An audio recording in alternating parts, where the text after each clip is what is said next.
And hello, everyone, and welcome back to the Jake Hicks Show and our candidate series. And today we have on a candidate for the Alabama State Senate in District 3, Dr.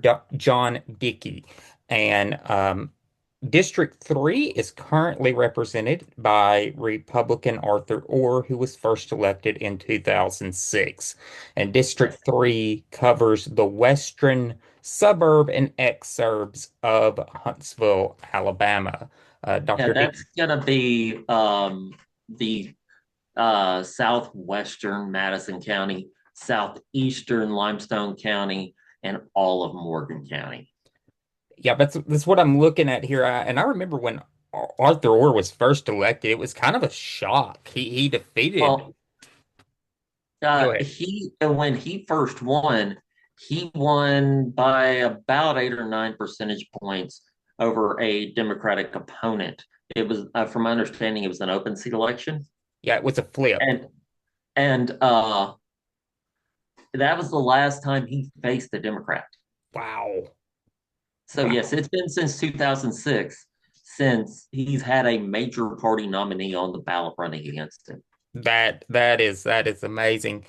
So why don't you tell us a little about your background and what inspired you to run for this seat? All right. So a few things. Feel free to ask any questions you have. I grew up in the area. I was actually born down the road in Huntsville. Lived on the other side of the Tennessee state line for pretty much my first 18 years. And my dad's still a farmer up there. I grew up on a cattle farm. I grew up following the tobacco cedar. I grew up doing all the things you do as a kid on a farm. Uh, and so I was very much uh, I viewed life from that country lens. But then I went to a community college, and then I went off to Memphis. Then I went to a couple other schools and finally ended up landing in the master's program over at the University of Tennessee. Went on to get my PhD from there in political science with a focus in American political behavior. I um I was just I found politics to be something easy for me to understand and easy for me to explain to others. And so it kind of seemed like a natural fit for me. Um, I will also note I come as I believe you might call me a reformed former Republican. I know. I came of age in around 2000. That was the first time I had the opportunity to vote. And so my first vote was going to be for George W. Bush. And so when I think about politics, I still remember those speeches about being a compassionate conservative. I sometimes think that the people watching that speech given by George W. Bush, which was something that captivated me, wouldn't understand what's going on when they listen to DC today. Um, I believe that we went from a system that very much accepted that people are going to be in situations that they did not intend to be in, and that the government does have a role in those circumstances. I think you hit a good point there. I voted for Obama in '08.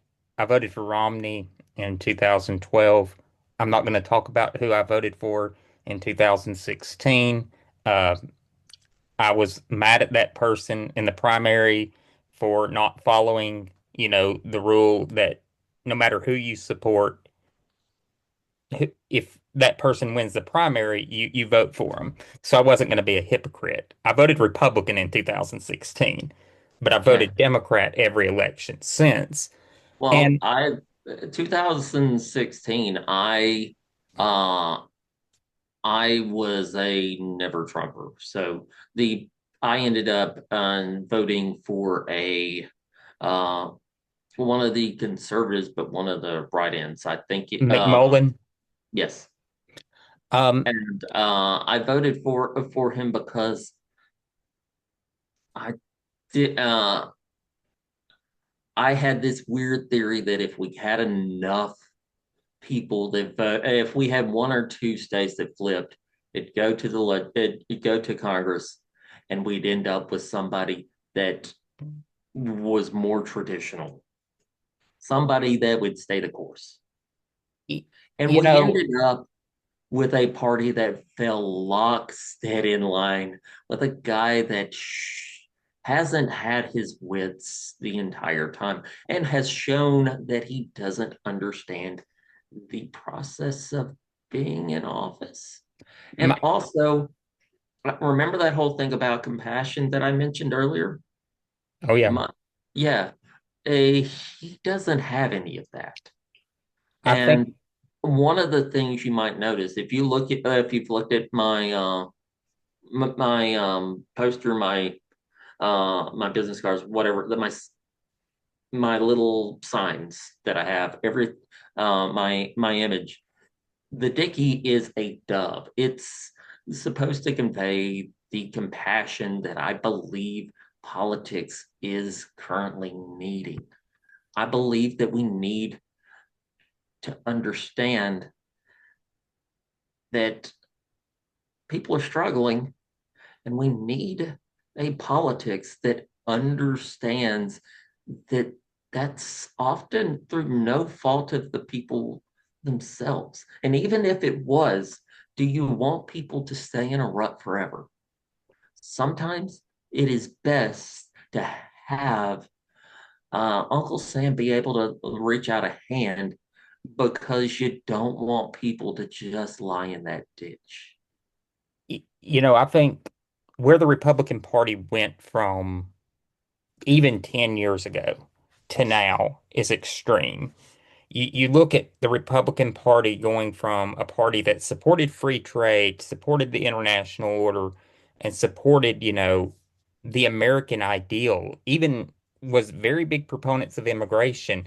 And now you have the president on television today talking about, you know, how horrible immigration is. It's mind blowing. Trump had his little 1 year anniversary press conference today, and in it, he was talking about how, um, like like the Hells Angels, a biker organization, are more compassionate than some of our immigrant communities. It was absolutely maddening. And to go from a party where you had George W. Bush talking about in 2000 and 2004 that, immigrant values are American values to where the Republican Party is now is a very dark place.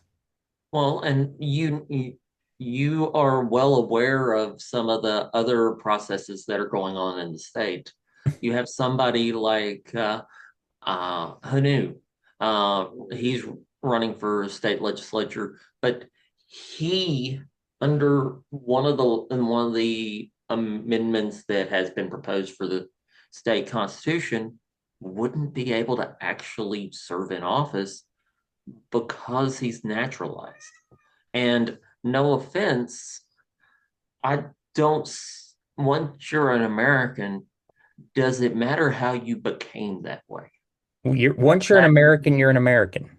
and, but yet there are people that want there to be a strong, strict difference. And maybe some of that is that, uh, maybe some of that is that they just don't like immigrants. Maybe there's a little bit of racism in there. Maybe some of it is just political opportunism. For the state of Alabama, the person that first pushed it as a major issue was Wes Allen. And Wes Allen at the time was going to be facing off against a former Alabama quarterback for lieutenant governor and likely lose unless he caught traction. And no offense, that's something that his dad couldn't get him this time. I remember, before I go on to this next question, when Wes Allen's father, Gerald Allen, was a member of, I believe he's in the state Senate now, The state senator. and he was in the state house originally. And back in 2005, he was a joke nationally because he proposed a bill that would ban books by either gay authors or that had gay characters. And this got national news at the time.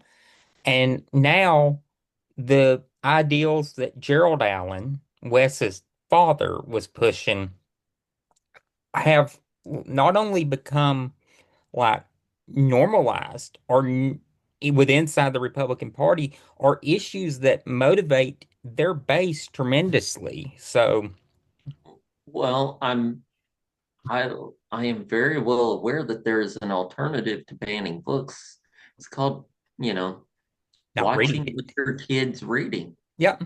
Yep. I, I, I don't know about you, but I know that when I grew up, I remember sitting in my parents' lap and they would read to me or I would read to them. And, it was something that was a parental bonding thing.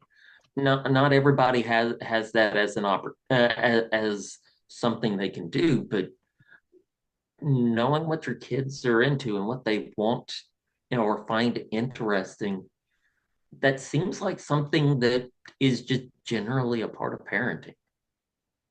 Yeah, I don't I don't have kids and I don't plan to have kids, but I do know that I trust parents to make decisions, not the government. And that used to be a small government belief among Well, people, allow the parents to make the decisions. And now Republicans want to allow big government to step in and make parental decisions like that. yeah, I was about to say devolving powers to lower levels of government was very much a 1990s conservative thing to do.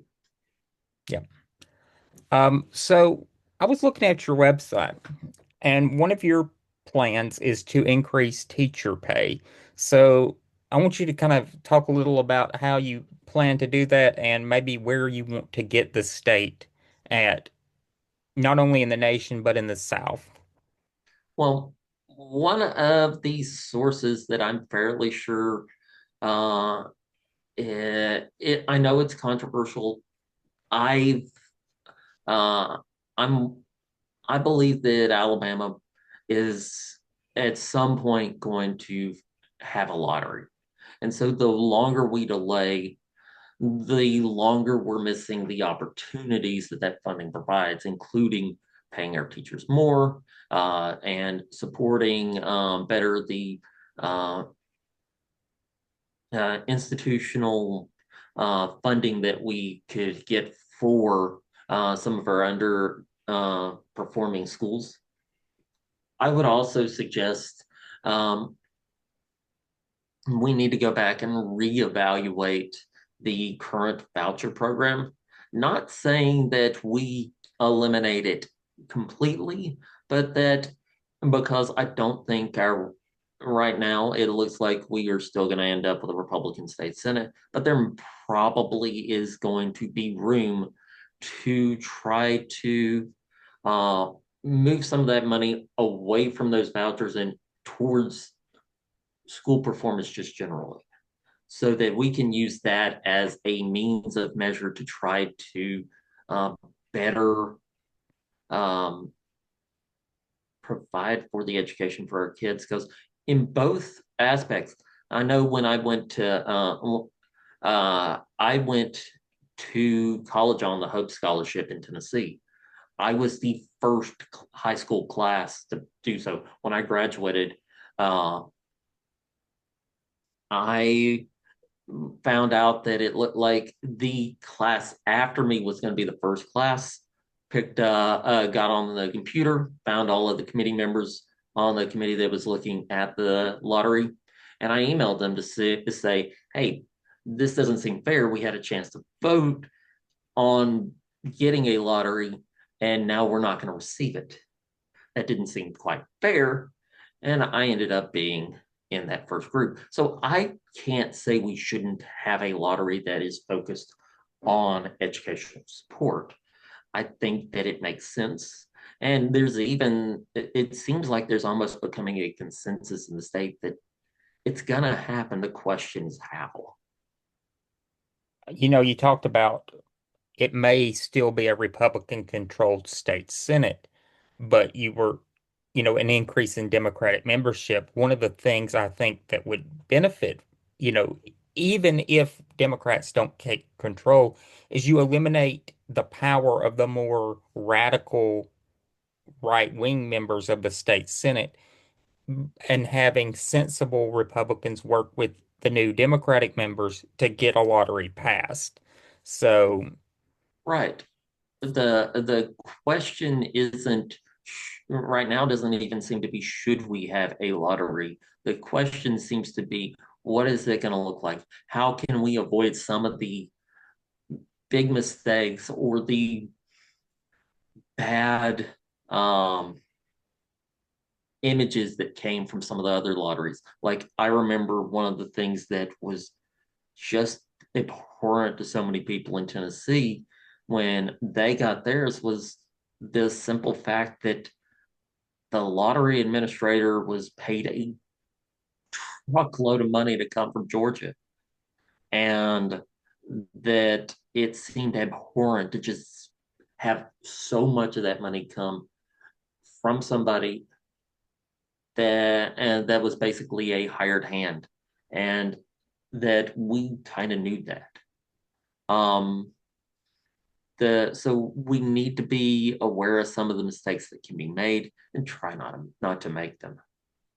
But so we one of also know that we need a partner in the governor's office that is going to be in a position to have good administrative results as well.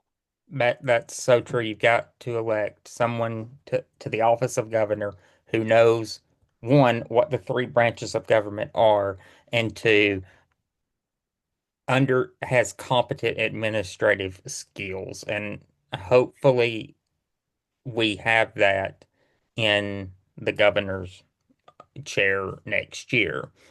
And I'm confident that we will. You have a plan that will allow high school students to earn technical certification while still in high school. Tell us about this plan because it seems like it's a really path-breaking ideal. Well, there are a couple of ideas that am at least interested in that I've heard have been used in other states. One of them that I'm probably most excited about is that some schools have allowed unions to be able to come in and provide certification courses in their high schools. So instead of taking a shop class from a shop teacher, you would take it as part of a certification program, at least the initial start for becoming a pipe fitter, a electrician, a fill in the blank. Because to me, it works well for the unions. It provides a continuing pipeline for their membership. It works well for businesses because, well, a lot of the businesses that you might be looking at are very much going to are one of the primary problems that they're running into here in Alabama are people that want those jobs. And so having doing this, uh, teaming up and not treating unions in the state of Alabama like they're the problem, but instead like they are a team member that is part of the solution is something that I strongly believe in. You know, Because think about it. Right now, uh, we are one of the coolest institutions that Alabama has is a business called Austal. It's down in Mobile. And one of the things that they are doing, they have a contract for 12 or 14 of the heritage class um, cutters that are going to be some of the newest boats for the Coast Guard. And now, one of the things that they need people for all sorts of different fabrication roles.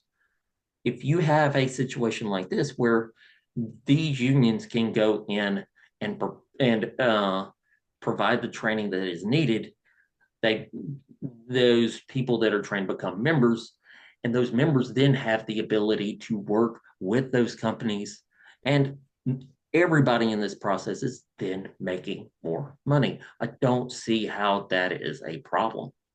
Uh, and one of the things is to put it back towards North Alabama. Hey, um, while Coast Guard cutters are built and assembled in Mobile, where are the radars made? They're Huntsville. made right here in our neighborhoods, here in North Alabama, made by little people you might know by Lockheed Martin, Northrop Grumman, uh, L3, uh, all sorts of companies that deal with that. And here's the thing: you also have people that are technicians that work at places such as ULA. I remember I was actually at a job event, and one of the instructors was talking about their certification course for different types of wiring mechanisms that they were able to get something like a 99.5% placement with ULA at the time. So there are options that are available, whether we're talking about community colleges or whether we're talking about working with the unions in the state of Alabama. I will note, you may say, well, Alabama is not a union state. At one point, we had one of the highest percentages of union members of any state in the country. We're talking about 30% of non-farm workers being union members back in the 1960s. We're talking about, I think it was 14% still of workers in Alabama were unionized in 1990. I'm going to be wrong on that. It may be 1994. But Alabama needs to stop tr- trading on the Alabama discount and start talking about the fact that Alabama has some of the best workers in the Southeast or generally the United States. You want to find computer programmers? We are the Silicon Valley away from Silicon Valley. If you want to find people that can fabricate radars for multi-billion dollar defense programs, we do that. You want to launch large complex satellites into space, you want it riding up on a ULA rocket. So, and here's the thing, those are all done right down the road from us here in North Alabama. You know, talking about unions in this state, we also have to get away from where in this state, when the UAW was planning to unionize the Mercedes plant, that Mercedes turned to the governor of the state of Alabama, and the governor used the full force of her office to beat back that union. Not only did she go and speak against the union efforts at the plant at all employees required meetings, they had Nick Saban come in and speak against the union efforts at all employee required events. That's rich, and I meant that in multiple ways. Yes, yes. I So I will point out that Alabama, if you want good jobs, nobody's ever said a union job is worse than a non-union job. We we need to accept that unions are part of the path to success here in Alabama. And I will note, you have seen, I'm sure, some of the stuff come out from the Columbia Labor Report about Hyundai. Yes. And so, yes, we have seen that even in areas where you have uh, organized plants like the Hyundai plant that was under study, the government basically rented out prison workers to reduce the amount of money that those union workers could get. And the And parts suppliers were employing children.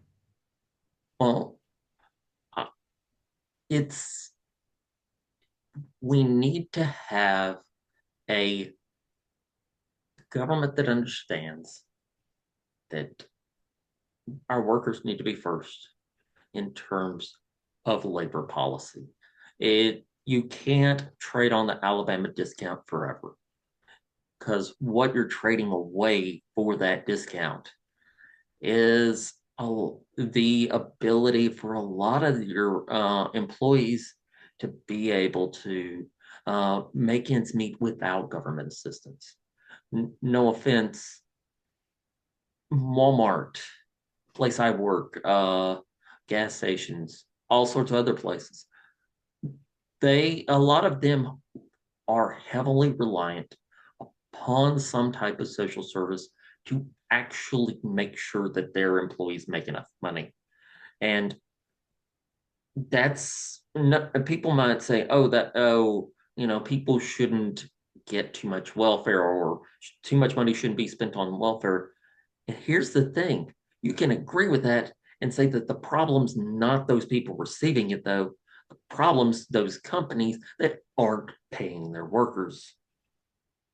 That is very true. If, back when we had the government shutdown, it was reported that one of the biggest groups that was coming out against cutting SNAP benefits off was your big business like Walmart and all of your major retailers because they realized how many of their workers rely on those programs to eat and subsistence. And they realized that that was going to be a huge issue for them.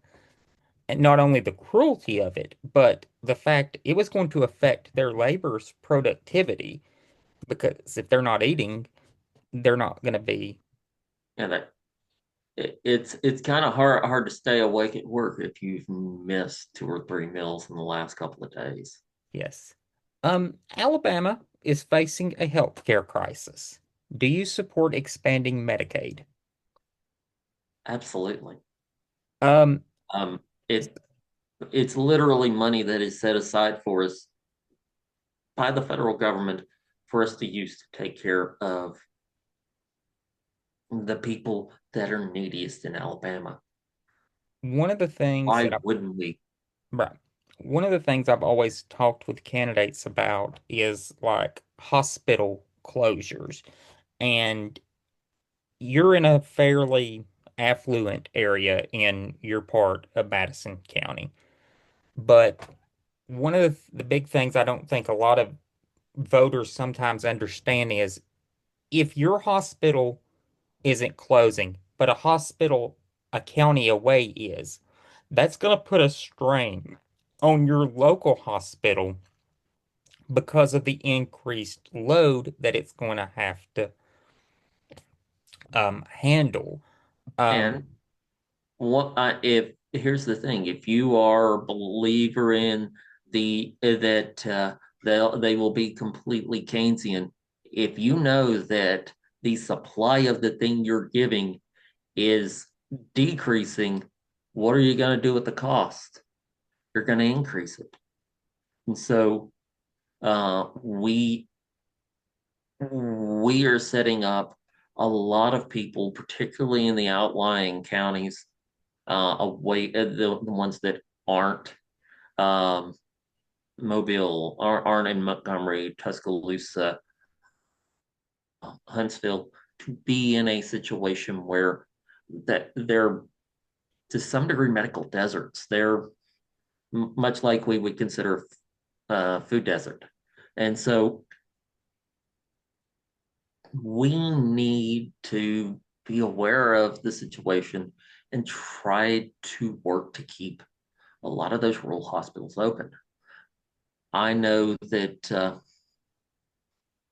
the hospital that took care of my grandmother until she finally passed in her final couple of weeks was a rural hospital. And well, there a lot of other people would have had to travel to a different town or would have been in situations where the people that were local, the people that are family, are they are going to be inconvenienced going and visiting and making sure that their mother, daughter, son, child is getting adequate care. It's so even it, once they get to the hospital, it's making things more complicated for the people that care about the people that need care. Um, so what is an issue that you believe is currently not getting enough attention that's going to become a major source of concern in the next 5 years? Well, one of the biggest, I don't know how small of an issue this is, but I believe that we're going to run into a lot of issues around the affordability of housing. One of the things I work in a location where we get a lot of construction workers, and I noticed the beginning of last January that well, there wasn't as many construction workers around as there previously had been. Unsurprisingly, if you have somebody that is wanting to send people that are here on work visas or other types of are not completely a naturalized citizen, wanting to send them other places, whatever else, you're going to have a lot of those people not in the uh, construction or service sector jobs that we had previously assumed that they might fit in. Doesn't mean that they all are in those are in those type of jobs. There, I'm sure there's others, and but housing is expensive, and well, we're in a system where we we need people to be able to build houses. I do not care whether the person has a green card, is a US citizen, or is here on a visa. I care that the houses that my community needs for families to grow up in are going to actually be built. And one of the other things I will also note to throw in, um, I am also very much gonna throw in that housing runs into the whole that the algorithmic price and rent setting. There is a huge issue, and it's been outlawed in some other states. Think about it like this: if two apartment complexes in a neighborhood, if their management stands there and they talk to each other and tell them how they're going to price an apartment, that's collusion. That's illegal. But if they talk to a company and ask that company, both of them talking to the same company, how should we price it? That company can tell them both how to set their prices. That's not collusion. And to me, I believe that middleman is a problem in part because one of the things we have seen when you do have that algorithmic pricing is that you have substantially more, you have larger amounts of rent inflation during when you have that type of system. Frankly, it's so whether you're renting, whether you're owning, right now is not going to be a good time to be needing housing. And well, we're in a situation where Huntsville's supposed to be bringing in a bunch more families for Space Command. let's face it, if you make it harder to build new houses and you make it more expensive to rent houses, it seems like the problem is not helped by bringing in hundreds, if not thousands, of more people. And Uh, so I know some people are actually uh, upset to some degree about Space Command coming for that very factor. They know that it's going to, at some point, create problems, particularly in the housing market. one of the And things that another candidate talked about, um, who is running in this area, one of them mentioned roads, and another mentioned the sewage plants are not going to be able to, oh, yeah, and water treatment plants are not going to be able to cover the load, that they're not ready. And you're talking about housing. I would, well, I know that my town, I'm over here in Triana. I know that that one of the things every time I hear Mayor Cottle speak, it's almost invariably about the progress of upgrades for our sewage system. and that kind of shocked me in a sense because I remember when Space Command was announced that it was coming to Huntsville again. I saw a story in Axios Huntsville that talked about the fact that Mayor Battle over in Huntsville said that Huntsville was ready for Space Command and that the infrastructure was ready.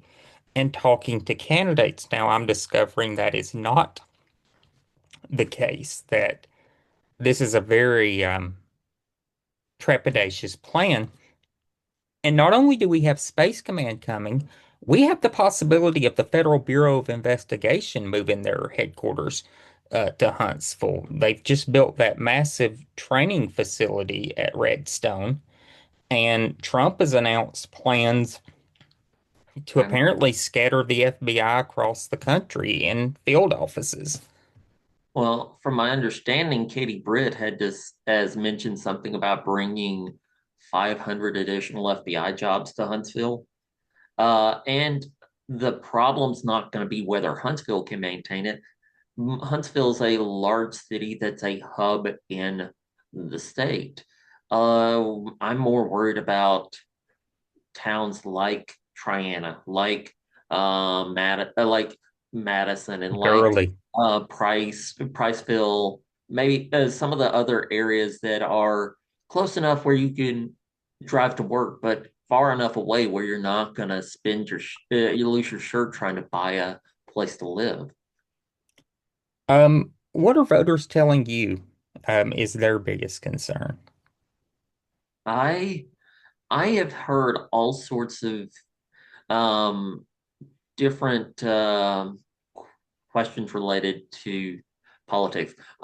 Depending upon the audience, I've heard a lot of people just expressing concern about the current national climate in terms of things being a bit too uh, unwelcoming for some of our people of color, or we have a situation where we have Washington basically creating a lot of groups that are other and targeting them. And frankly, last I checked, uh, we we all are the same type of citizenship. We all bleed the same blood. We all are the same country when we well, I'm just as much of an American as many of them are, and so we don't need to be in a situation where we we are putting trying to divide up the nation into different blocks because why? I it I, that seems like a really big one. You've got issues related to be fair, there's been questions about the competency of one of the people running for state office. I'm not going to mention that person's name since I might have to work with them. Um, but uh, we are very well aware of the fact that Alabama has a lot of different issues that we need to be working on. Right now, it feels like there seems to be a lot of grandstanding, a lot of posturing. Um, I know one of the bills that was before the state legislature this year was uh, about uh, changing sentencing for people that uh, had offenses against that involved members of the state government. Yep. And I remember, I liked the argument from one of its primary opponents, which was basically, if you hit me or you hit somebody else, we're both hurt.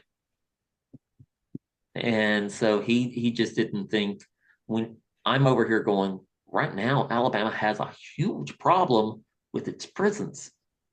We're we're spending what is it, $1.5 billion on three new prisons Yep. and trying to replace uh, facilities all over the state.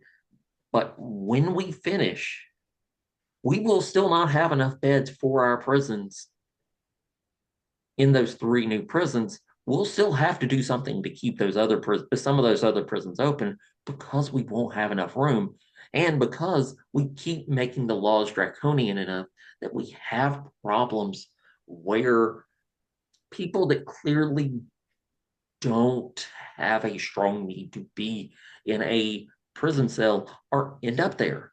Like I'm gonna I'm forgetting his first name, but his last name I believe is Hamill. Uh, was an inmate in I think Bibb County jail or Bibb County prison, and his raison d'etre, his the going back to try to figure out why he ended up in prison was because he had uh, not returned Redbox DVDs and video games 8 years prior. He and so he ended up in an Alabama prison, I believe, and he ended up he had several years of sentence for that, but he didn't live to see the end of it because he was at one point beaten to a pulp by a prison guard and then put back in his cell bed, left overnight, no attention until the next day. They brought him to a hospital. 2 weeks later, they had to pull the plug because he was in a persistent vegetative state. That So, is and I will note, if you want to say, "Oh, well, that's yeah, we don't need all of these people in prison." Well, you're probably sugarcoating it. The guy left a child that is now going to also have to be supported by the state. And frankly, I feel like we've lost a bit of our humanity in how we view others and the pain that our government causes others.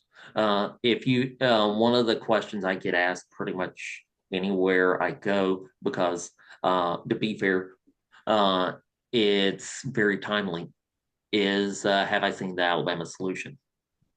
And so the right now, Alabama has a problem with its prison system, and the things it's trying to do to fix its prison system are not actual fixes.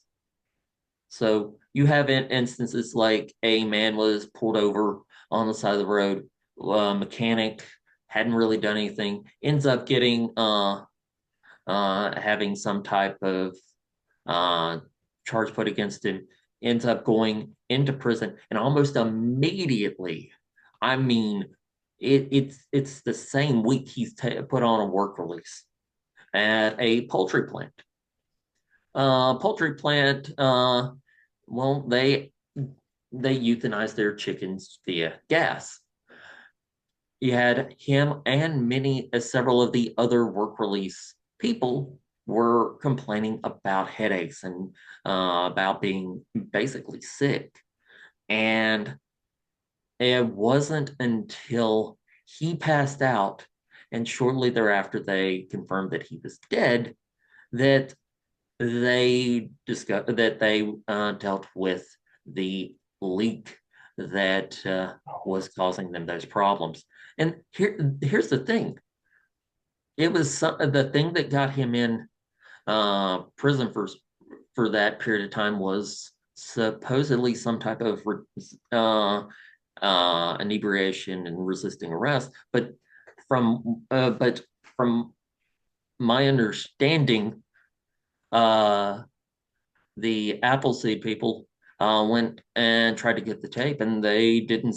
There either wasn't a tape or there wasn't any evidence of it on the tape, and so he ended up basically being brought in to be more work release labor. We have a problem with the incentives for our prisons towards our Department of Corrections. We sh- we have a system where work release serves as basically an alternate form of income for our prisons because we're running into times where 50% plus of the work release pay is going back to the correctional facility, at least how it's supposed to be. But often we're hearing about prisoners making something like $2 an hour, but when they're obviously making way more than that for the prisons themselves.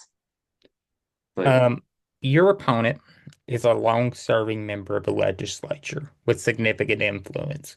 What would you tell a voter who might be concerned about losing that influence in voting for you? well, do you want him influencing policy in a way that goes against your interest?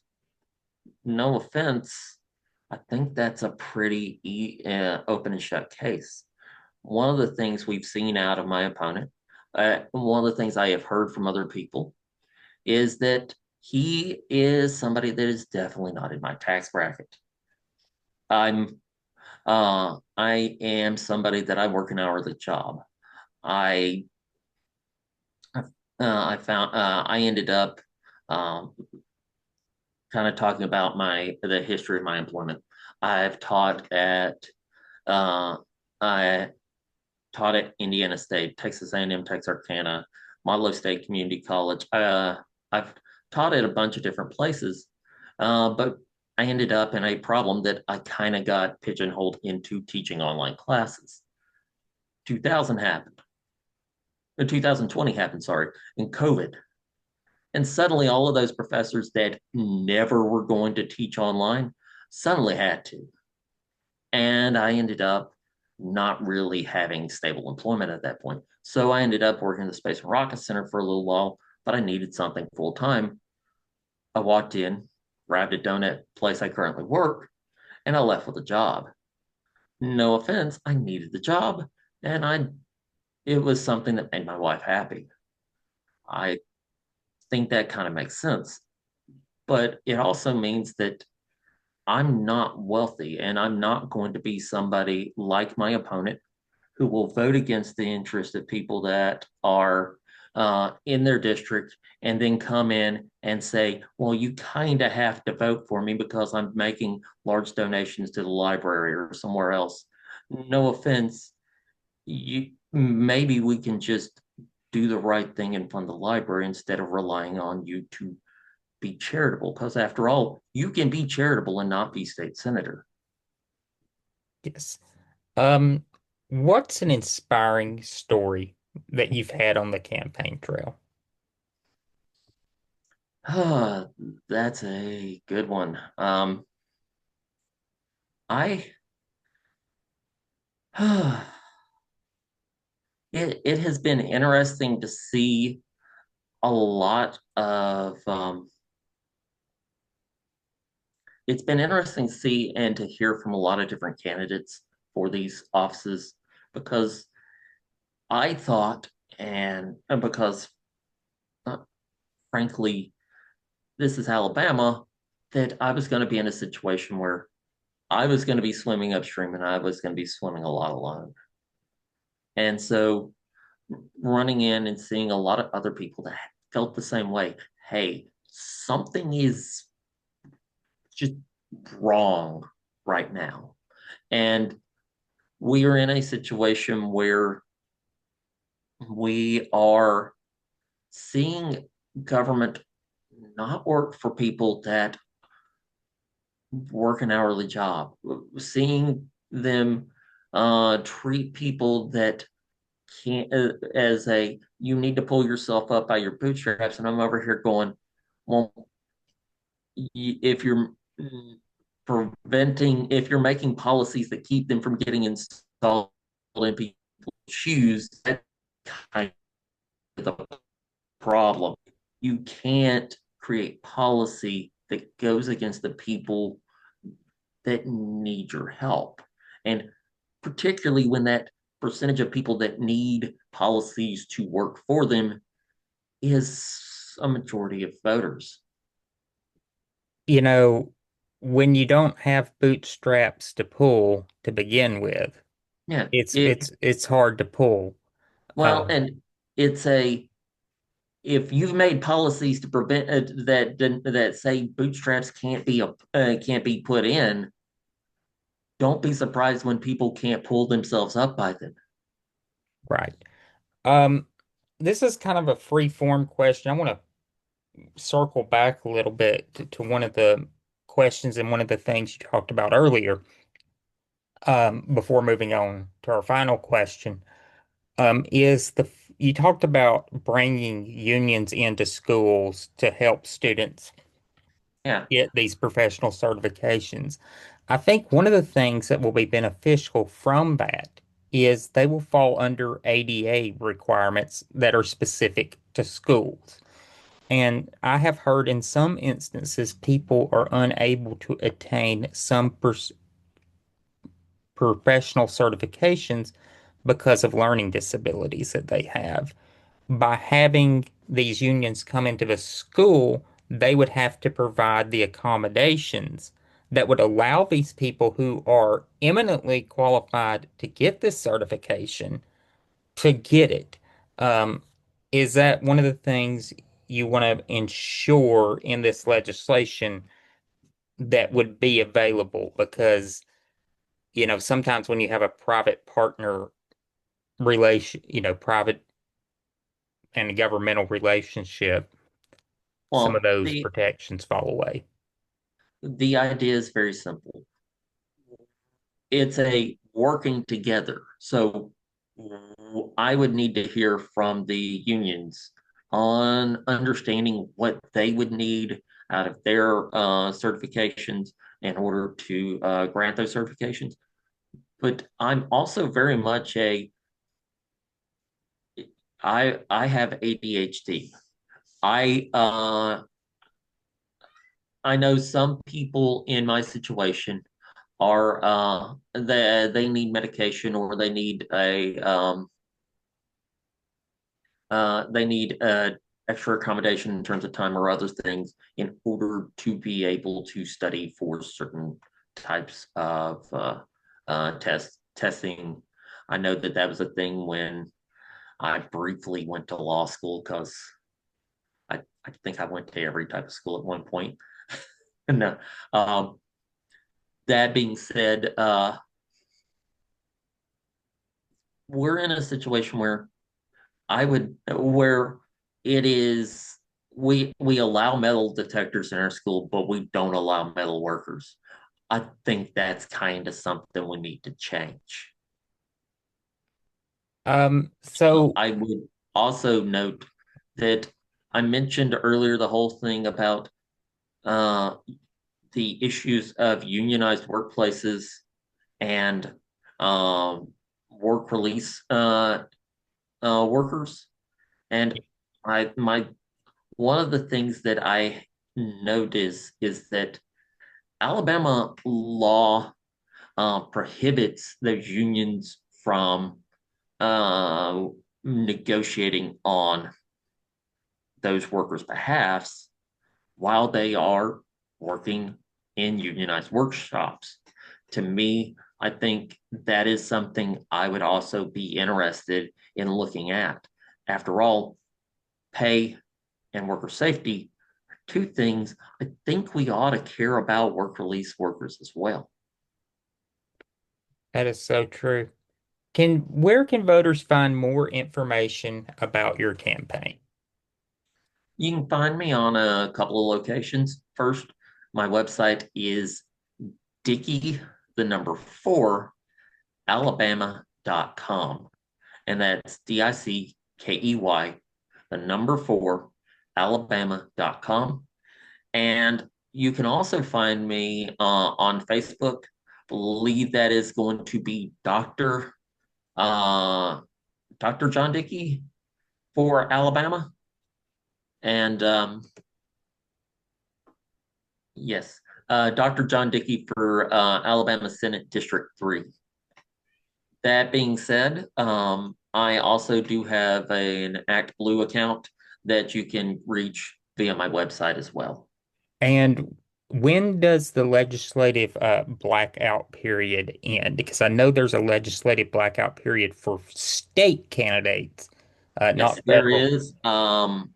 I am aware of it being currently ongoing. I am going to need to check that real quick because honest answer is I wasn't raising funds currently. I know that I'm looking that when hear that it's going to end, I'm going to be working on that. But I knew that other candidates weren't, so I wasn't. Right. Uh, so I would have to check. I know that's available on the Secretary of State's website, but I would have to look that up. I'm sorry.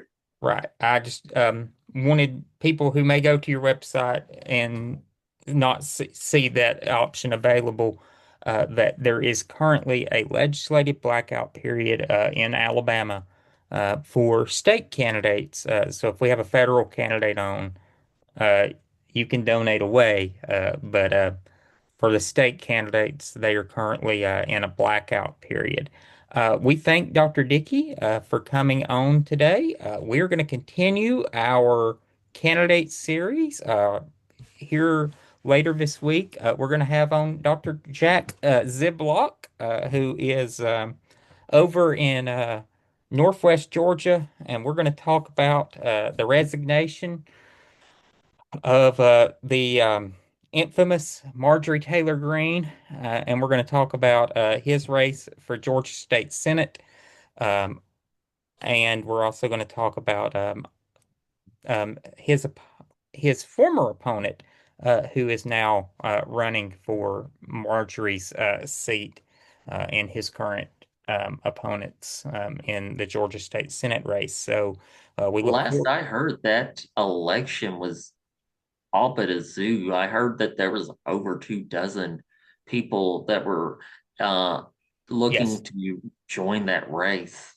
Yes, so they have a situation where the Democratic Party there endorsed the candidate that was going to be their candidate in if Green had not resigned, the election coming up, and they have had two people that claim to be Democrats also file. Although one of them is obviously not a Democrat, he's been hanging out with Republicans very recently. And another I person, we know that that doesn't prevent you from running as a Republican in some areas or a Democrat in some areas. yes. So that will be interesting to see. We thank Dr. Dickey for coming on today. And he won't say it, but I will. He was referring to one of our candidates for governor, because I'm running for an explicitly political office, and I can be explicitly political on here. But Oh, yes. it wasn't governor. Oh, Uh, okay. We'll it talk about was, this on the backside. So, yeah. um, All right. all right. And